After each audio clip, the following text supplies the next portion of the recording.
Kasama niyo ako, Ma'am Lynn Escoto, ang Linang sa inyo.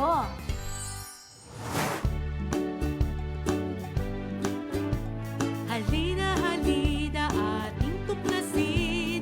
Iba't ibang aralin ay ating alamin. Talas ng isip ay ating gamitin. Kalaman ay pagyamanin. Kasama niyo si Teacher Lynn. Pag-aralan natin ang Filipino.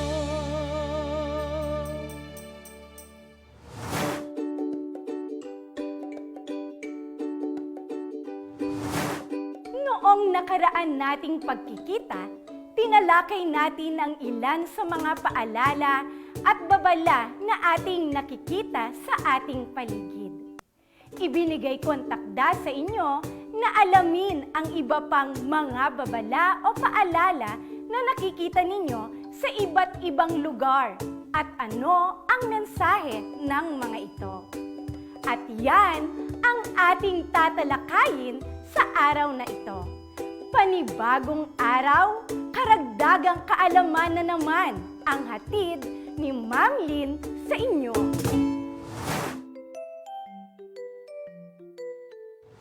Kumusta mga bata? Pasensya na, ako ay medyo abala. Narito kasi ako sa Babala Action Center at may mga suliranin akong kailangan tugunan sa pamamagitan ng pagpapadala ng tamang paalala. Tulad nito, Babala Action Center, sana po ay tulungan niyo kami na makaiwas sa usok ng sigarilyo. Nais po sana naming ipagbawal ang paninigarilyo sa aming plaza. Paano po kaya? Mga bata, ano kaya ang babala na dapat nating ipadala sa kanila para tugunan ang kanilang problema? Ito ba ang inyong napili? Kung ito, kayo ay tama. Ito ang larawang babala na nagsasabing bawal manigarilyo sa isang lugar. Kaya naman, makatutulong ito sa kanilang suliranin. Sige, ito ang ipadadala ko sa kanila. Sunod namang reklamo na ating tutugunan. Kumusta po mga taga-Babala Action Center? Gusto ko lang po sanang masolusyonan ang problema namin sa maraming kalat sa aming komunidad. Baka maaari niyo po kaming tulungan. Mga bata, mayroon ba tayong babala na maitutulong sa kanila?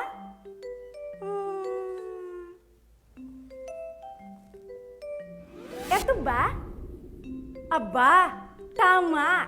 Ito ay larawang babala na nagsasabing bawal magkalat. Magaling! Sige, ipapadala ko ito sa kanila.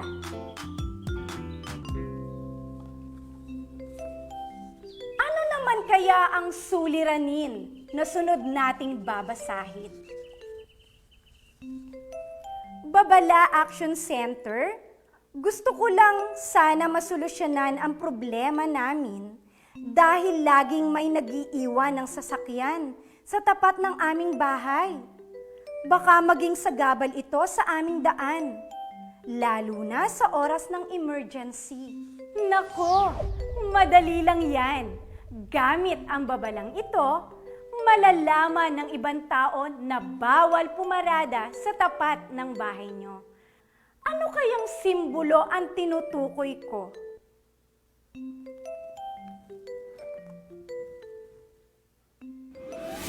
Tama! Ito nga! Bawal pumarada. Ito ang ipapadala ko sa kanila. Kaya sa susunod, ang kanilang problema ay matutugunan.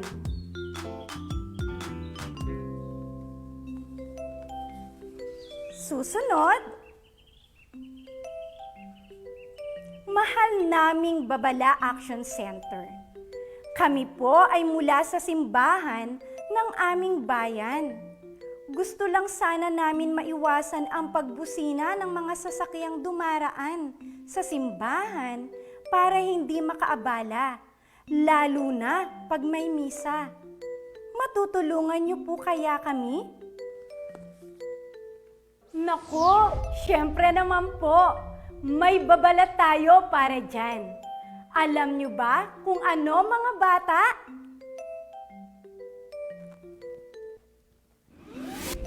Tama! Ang babalang ito ay nagsasabi na bawal bumusina. Dahil ito ay makagagambala. Kaya naman, kadalasan itong makikita sa mga lugar tulad ng simbahan. Mabuti pa, ipapadala ko ito sa kanila. Tugunan na natin ang susunod na suliranin. Dear Babala Action Center, gusto po sana naming makatulong sa mga kababayan natin na may kapansanan tuwing sila ay pumupunta sa aming tanggapan. Paano kaya nila malalaman kung saan sila pipila o lalapit? Nako, mahalaga talagang ating alalayan ang mga taong may espesyal na pangangailangan. At para mas maging madali ito, makatutulong ang paglalagay ng isang larawang babala. Ano kaya dito?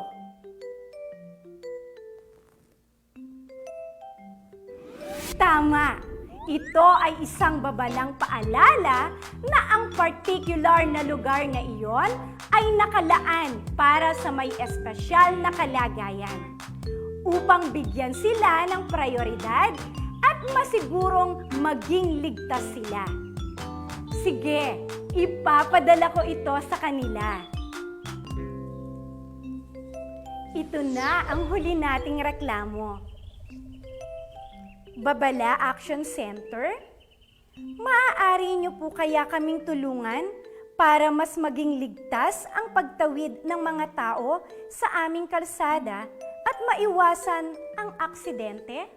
Naku, mukhang dapat agad natin itong tugunan. Bilis nga, mga bata! Ano kaya ang babala para sa kanila? Tama! Makatutulong ang babala na bawal tumawid sa maling tawiran. Salamat sa mabilis na pagsagot, mga bata. Sige, agad ko itong ipapadala sa kanila. Mukhang magaling na kayo sa pagbasa ng mga naisabihin ng ilang mga babala. Malaking tulong yan, mga bata, lalo na para sa inyong kaligtasan.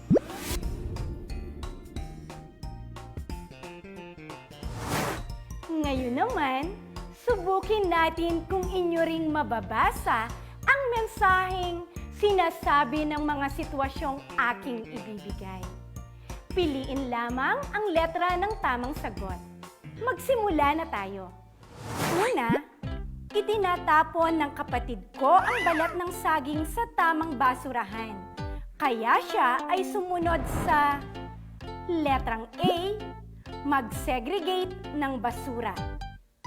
Letrang B, mag-ingat sa pagtawid. Letrang C, bawal magtinda dito. Letrang D, bawal magsulat sa pader. Ang tamang sagot ay letrang A. Tama! Mag-segregate ng basura. Ihiwalay ang nabubulok sa di nabubulok na basura. Ikalawa, nakita ko ang kaibigan ko na pinagsasabihan ang batang nagsusulat sa pader dahil sa babala na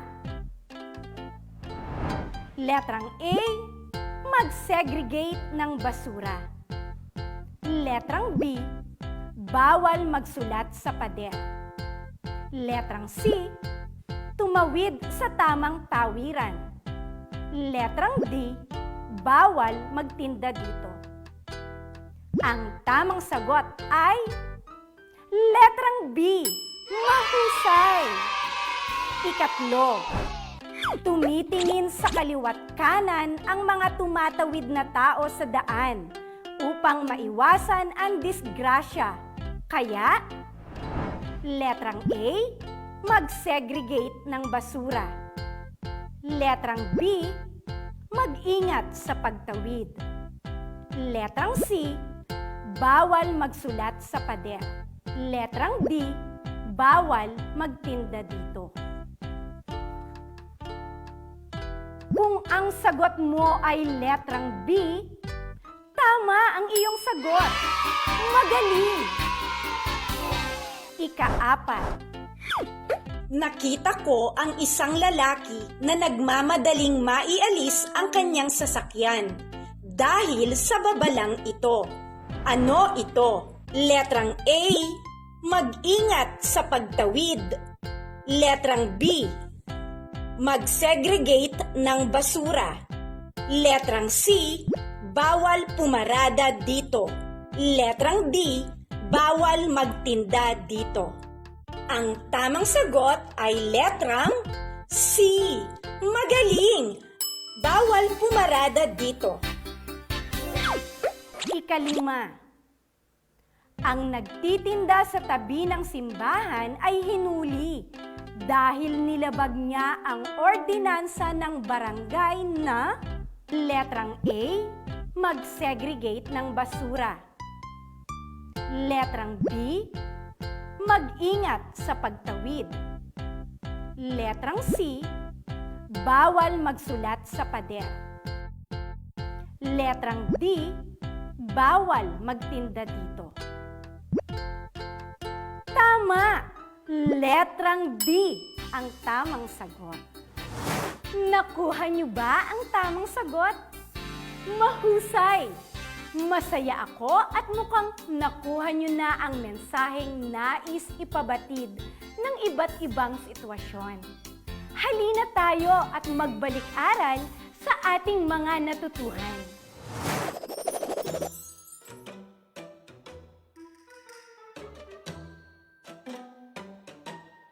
Naku mga bata, paano kaya ito? Nagkaroon ng kaunting problema sa ating pagbabalik-aral. Nagkagulo kasi ang mga letra ng mga salita na dapat nating isaisip. Teka, sa tingin ko, matutulungan ninyo ako mga bata na ayusin ito. Tukuyin ninyo kung ano ang mga salitang ipinahihiwatig ng mga pangungusap para maiayos natin ang mga nagulong letra. Para sa unang salita, ang patlang ay inilalagay upang mapalayo sa sakuna o pinsala na maaaring maidulot ng isang bagay o pangyayari. Ano ang iyong sagot? Magaling! Ang tamang sagot ay babala. Ang babala ay inilalagay upang mapalayo sa sakuna o pinsala na maaaring maidulot ng isang bagay o pangyayari. Tulad ng mga nakita natin kahapon sa isang parke. Susunod naman. Ang patlang ay ginagamit upang bigyang diin ang mga mahalagang impormasyon na ipinapatupad. Ito ay paalala ng dapat gawin ng tao. Ang tamang sagot ay paalala. Mahusay mga bata! Ang paalala ay ginagamit upang bigyang diin ang mahalagang impormasyon na ipinapatupad. Ito ay paalala na dapat gawin ng tao. Marami tayong nalamang ganito mula sa ating kwento. Para sa ikatlong salita,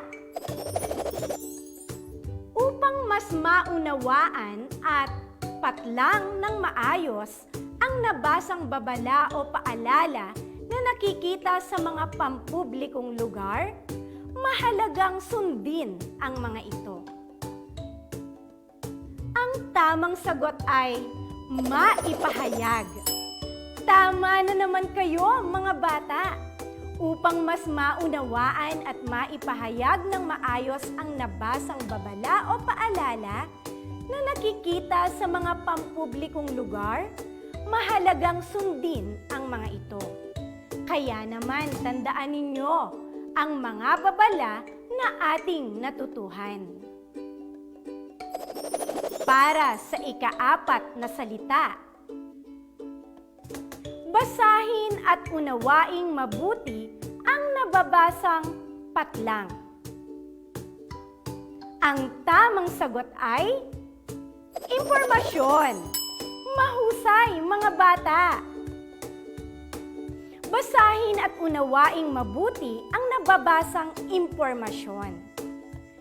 Tama ito, mga bata, lalo na sa ngayon na uso na ang iba't ibang impormasyon sa internet at social media. Para sa huling salita, maging patlang. Huwag dagdagan o bawasan ang mga nabasa. Ang tamang sagot ay makatotohanan. Maging makatotohanan. Huwag dagdagan o bawasan ang mga nabasa.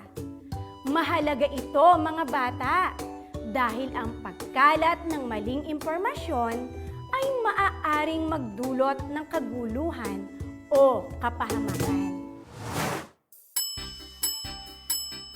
Ayan! Kumpleto na ang mga bagay na dapat nating isaisip. Magaling, mga bata!